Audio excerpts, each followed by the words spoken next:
Iya, eh, Assalamualaikum warahmatullahi wabarakatuh. Waalaikumsalam warahmatullahi wabarakatuh. Eh, Perkenalkan, saya Januar Ilham, profesi sebagai perekam medis terampil di UPTD Puskesmas Pagentan 1. Yang kami hormati Bapak Penguji, Bapak Dr. Haji Unin Nibisa Putra, SIP MPD, kemudian Bapak Dr. Andes Yudis Jakaria MAP sebagai coach. Jadi langsung ke ini ya Pak, ke identifikasi permasalahan seperti yang Ya, diinstruksikan.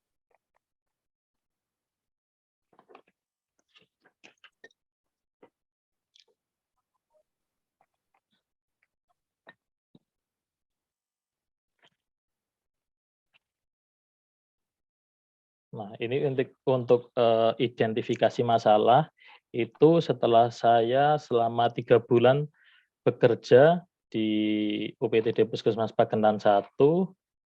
Jadi ada beberapa masalah yang ditemukan. Yang pertama adalah masih ditemukannya misfile berkas rekam medis di ruang penyimpanan rekam medis.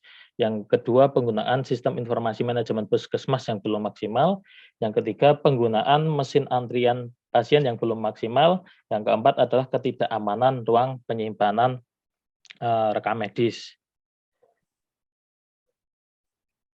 Untuk memperoleh core issue, saya menggunakan analisis APKL dan diperoleh yang pertama itu identifikasi isunya masih ditemukan misfile di ruang penyimpanan rekam medis di UPTD Puskesmas Pagentan 1 dengan total skornya adalah 20. Jadi ini merupakan skor tertinggi dari identifikasi isu berdasarkan analisis APKL. Ini untuk diagram responnya.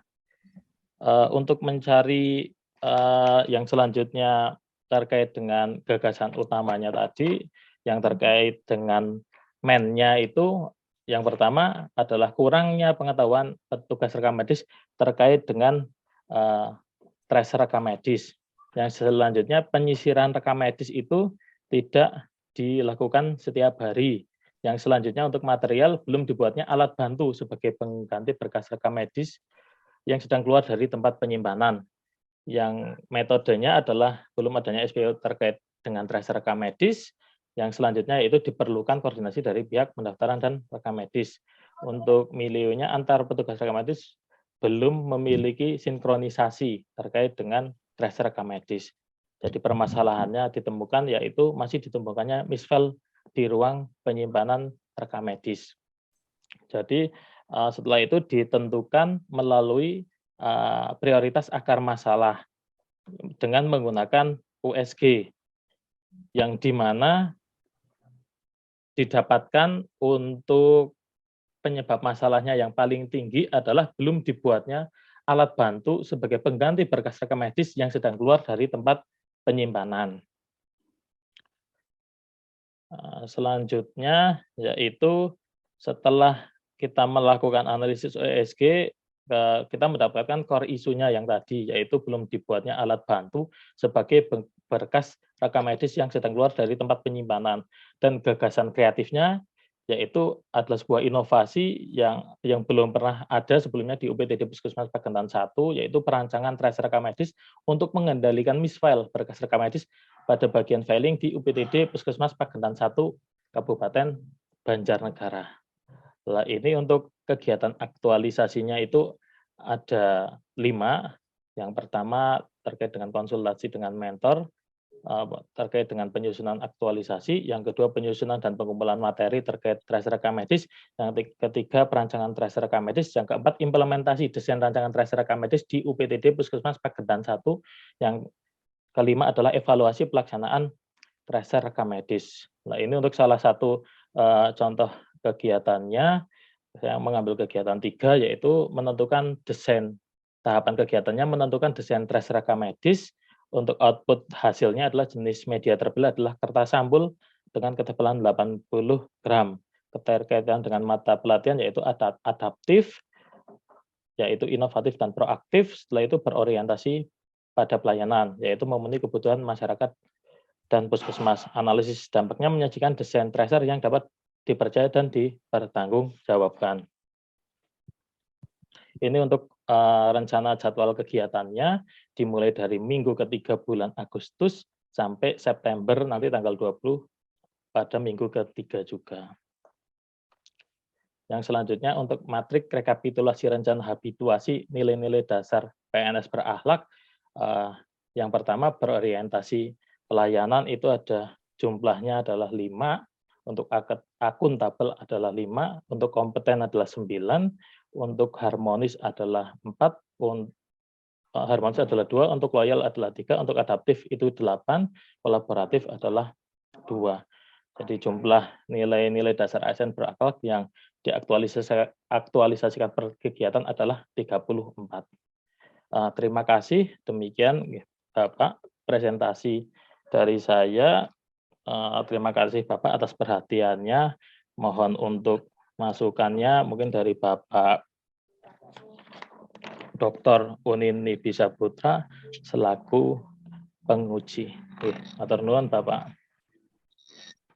Ya, Terima kasih atas paparannya. Dilanjut sama paparannya lagi gitu Pak Unin ya? ya dilanjut aja Pak. Oke, lanjut ke yang berikutnya. Saya, Pak.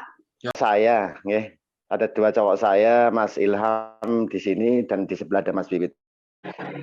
Terkait dengan rancangan aktualisasi yang Mas Januar Ilham hari ini paparkan, saya selaku mentor memang mendukung sekali Bapak, karena yang pertama, yang utama RM adalah sifatnya sangat rahasia, sifatnya sangat rahasia. Jadi jangan sampai RM itu tercecer, tergeletak sembarangan tanpa ada pengelolaan yang maksimal. Kebetulan Mas Januar Ilham dengan saya masuk ke Puskesmas Pagendan 1 itu hampir bersamaan, hanya selang beberapa hari lah, taruhlah selang beberapa hari, sehingga ini hampir sama Bapak, ingin merubah sesuatu hal yang belum sempurna untuk kita sempurnakan. Jadi salah satu yang mungkin sesuai dengan disiplin ilmu Mas Ilham punya terkait dengan rekam medis, bukan ngepush terkait dengan tata kelola penyimpanan rekam medis dari pasien, karena selama ini banyak sekali RM yang keluar, pas dia kontrol, pas pasien tersebut kontrol, ternyata RM-nya di mana ya, masih di ruang periksa, masih di ruang BP, masih di ruang KIA, kita harus mencari. Ataupun misalnya sudah kembali ke ruang RM, belum masuk ke filingnya, belum masuk ke tempatnya masing-masing.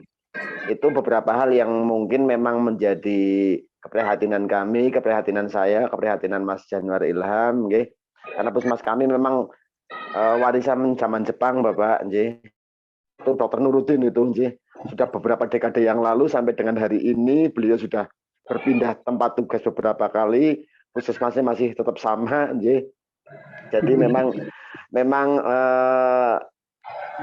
itu menjadi keprihatinan kami. Semoga saja harapan saya dengan nanti Mas Januar Ilham masuk ke tempat kami dengan memang passion beliau, Mas Januar seorang RM, kami memang sebelum ini belum punya tenaga rekam medis, jadi baru masuk tenaga rekam medis ini luar di puskesmas kami. Jadi harapan saya nanti dengan disiplin ilmu yang Mas Ilham punya benar-benar bisa menyempurnakan sesuatu hal yang selama ini di tempat kami masih belum sempurna. Mungkin itu saja penguatan yang bisa saya sampaikan, Bapak Coach, Bapak Penguji, Pak Unin. Terima kasih atas waktunya. Mohon maaf kalau nanti saya sering keluar masuk kayak Jai Langgung. Mohon maaf Bapak. Terima kasih. Assalamualaikum warahmatullahi wabarakatuh. Waalaikumsalam. Baik. Warahmatullahi wabarakatuh. Terima kasih Pak Hidul gitu ya. Kalau memang masih ada berkegiatan, boleh Pak Hidul tinggalkan. Matur suwun, mohon maaf sedaya mawon, semua saja mohon maaf, terima kasih. Izin. Terima kasih Pak Hidul. Terima kasih Pak Dokter, Pak Kapus. Selanjutnya kami persilahkan Pak narasumber gitu ya, berikan arahan, masukan dari rancangan aktualisasi yang sudah dipaparkan oleh tadi rekan-rekan yang ada di Banjarnegara gitu ya. Ini tenaga-tenaga baru, banyak perempuannya, cantik-cantik lagi gitu ya. Dan ini mohon arahan juga gitu. Oke, dan yang ini mohon disimak dan dicatat. Mangga kami persilahkan. Atur nuhun Pak Yudis, Pak Coach. Pertama saya apresiasi dulu nih buat adik-adik semua ya yang sudah berhasil menyusun rancangan aktualisasi dengan baik. Ya. Secara umum saya sudah nyatakan ini baik semuanya ya. Namun tentu saja tidak ada gading yang tak retak, kata peribahasa saya. Yang kedua, saya juga ucapkan selamat nih dan terima kasih pada Pak Muhudin sebagai mentor yang sudah meluangkan waktunya hari ini di tengah-tengah kesibukan Bapak yang kemudian juga telah dengan telaten membimbing para junior di tempat Bapak. Mudah-mudahan kehadiran mereka ini bisa memberikan kontribusi positif terhadap kinerja Puskesmas Bapak yang Ini. Selamat Pak, dapat energi baru nih. Tidak 6 orang Pak ya. Iya. Kemudian saya kira tidak banyak yang saya sampaikan kepada adik-adik karena semua sudah bagus ya menyusunnya. Hanya tentu saja untuk lebih lebih baik lagi gitu ya. Bukan ini ya. Tadi saya katakan tidak ada gading yang tak retak. Ada yang sempurna kecuali rokok ya. Produk rokok yang sempurna itu kalau produk rancangan pasti saja ya ada yang sempurna. Nah ya secara umum saya mungkin ini umum aja ya karena ini relatif sama begitu karena kebetulan juga 6 orang ini kan di tempat yang sama isunya ya itu juga kan. Hanya kegiatannya juga mungkin tidak jauh ya, hampir semodel kegiatannya yang umumnya adalah memberikan edukasi atau promosi kesehatan. Nah, yang ini buat semua ya. Yang pertama ini tentang tujuan ya. Sudah bagus, ada tujuan umum, ada tujuan khusus. Di tujuan umum sudah muncul berakhlak, ya, merupakan aktualisasi nilai-nilai berakhlak. Hanya kemudian barangkali ini kalau mau diubah ya, kalau menurut saya, karena kita kan belum tahu ada isu apa ya, karena kita baru isunya akan dianalisis di bab berapa itu, bab 3. Ya, jadi isunya belum tahu kita ini, gagasan kreatifnya juga belum tahu. Jadi baru akan kita ini ya. Jadi di tujuan khusus itu kalau mau diubah ya, menurut saya yaitu melakukan analisis isu dan membuat gagasan kreatif untuk menyelesaikan isu tujuan khususnya itu. Ya. Jadi isunya apa, gagasan kreatifnya apa, nanti akan diidentifikasi di bab 3. Itu ya yang pertama. Kemudian yang kedua terkait manfaat. Nah, bagi peserta nih, ya itu sudah bagus. Ada bagi pasien ya sudah bagus itu, lengkap sekali. Nah, bagi peserta mungkin yang paling konkret adalah manfaatnya adalah mendapatkan pengalaman pembelajaran ya. Pertama dalam hal mengaktualisasikan nilai-nilai dasar PNS. Yang kedua dalam mengasah kemampuan scanning isu dan menganalisis isu ya. Pengalaman belajar itu 2, satu dalam pengaktualisasi nilai-nilai dasar, yang kedua dalam mengasah kemampuan scanning isu ya, dan membuat gagasan kreatif. Nah, itu sebagai sebuah pelatihan.